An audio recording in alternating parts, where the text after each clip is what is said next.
Hey, what's up? I'm Jerry Garcia. Wait a minute.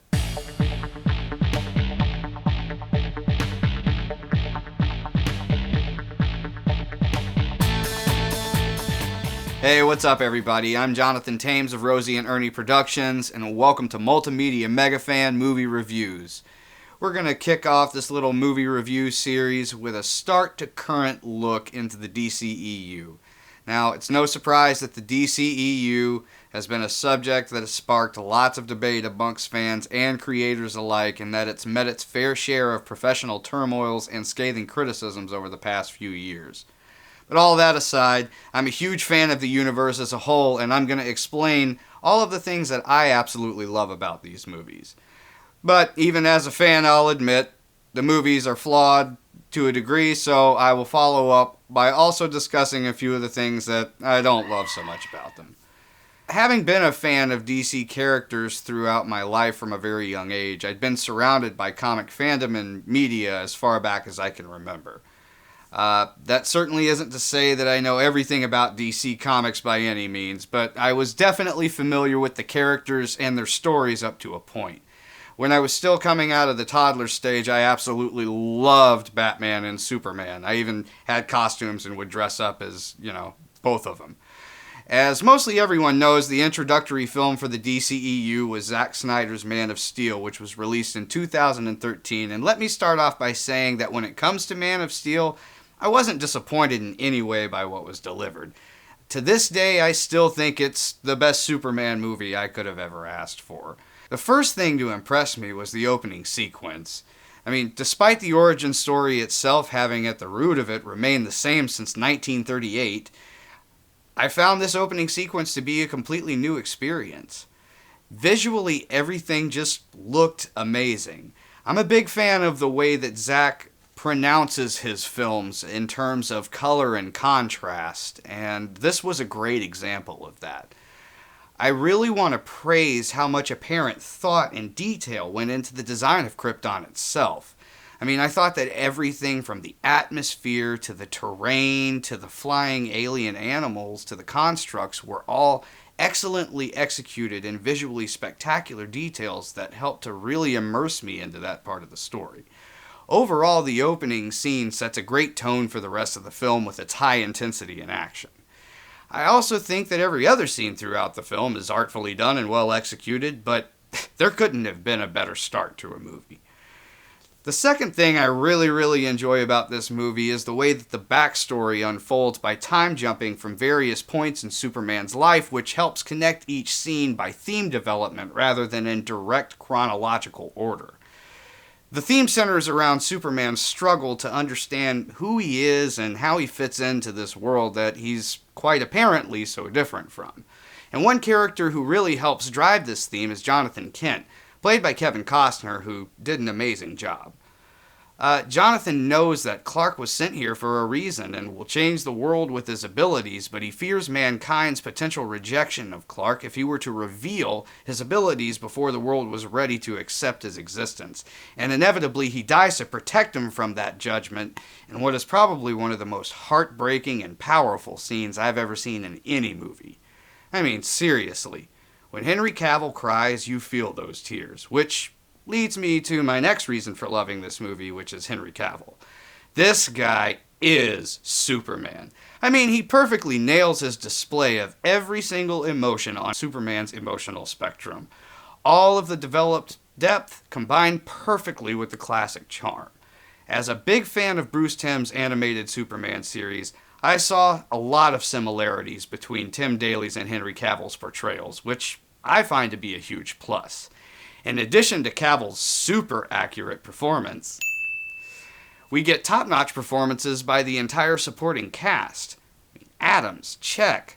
Crowe, check. Lane, check. Costner, check. Fishburne, check. Schiff, I think that's how you pronounce it. Anywho, it's the guy from The West Wing that played Toby. Check. Maloney, check. And an actor I wasn't familiar with until seeing this movie, Harry Lennox. Check. Every single one of them is on point in my opinion. Amy Adams and Henry Cavill also engage pretty well with each other on screen as Lois and Clark, but the best chemistry in this movie probably lies between Superman and the central villain General Zod, which is another one of my main reasons for loving this movie. Michael Shannon is freaking amazing in this movie. He's so intense and dominates when he appears in a scene, especially when he begins to speak. His portrayal of Zod's ruthlessness, passion, rage, determination, coldness, and sincerity are all chillingly convincing. Probably my favorite scene in the whole movie is after Superman and the humans have defeated Zod's ships and his men, and Zod delivers his chilling speech just before launching a final attack and battle against Superman. And now, I have no people. Man, that was freaking awesome. This actually brings me to my final reason for loving this movie, the fight sequences. Every single fight sequence in this movie absolutely brings it. In my opinion, all of the shots in every action sequence is smooth and clear cut. Everything just flows together. Nothing looks silly or over the top in my opinion. It all looked pretty convincing. And again, I actually have to make a Bruce Timm comparison because it literally felt like I was watching a live-action version of some of the animated series fight scenes. Every single shot in this movie looks like a page out of a comic book, and being the lover of comics I am, I couldn't have asked for more. So to recap, I love this movie because the opening sequence is amazing, the storytelling is intricate and theme-driven, the actors accurately represent their comic counterparts and play their roles convincingly. The chemistry between the main and supporting characters is strong, and because the fight scenes are some of the best that I'd ever seen for any comic book based movie. Now on to the movie's cons. Well, to be honest, I don't have many, and even the things I'm going to point out I don't necessarily say make the movie bad or take away from the movie in any way, but they're just things that I perceived as coming across as a little awkward. First thing I'll mention that hit me as a little off is the teasing of the name Superman when he surrenders himself over to the humans so that they can hand him over to Zod, and Lois asks him about the S on his chest and what it stands for.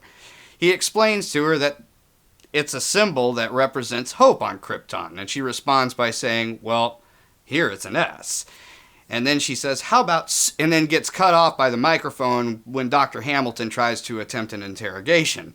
I mean, for one thing, wasn't he raised on Earth? I mean, of course he knows it looks like an S. I mean, I get that it's a joke, but come on.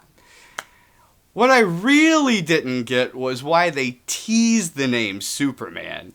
My guess is that it's a light jab at the studio trend that had briefly seemed to develop as a result of the success of The Dark Knight and The Dark Knight Rises, where they were clearly making a hero-based movie without using the cliché hero name in the title. Almost like, hey, check it out, we made a Superman movie, but whatever the hell you do, don't say his name!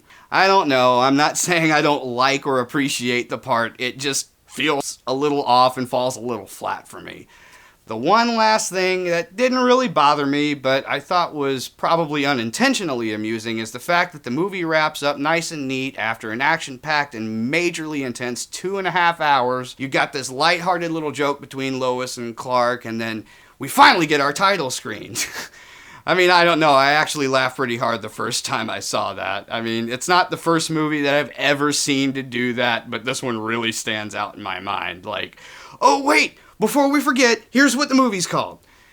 Anyways, thank you guys so much for watching. I hope you enjoyed the review. If you did, please be sure to hit that like button and consider subscribing to be notified anytime we post new videos here on our Multimedia Mega Fan channel. Thank you again, and I'll see you guys in the next video.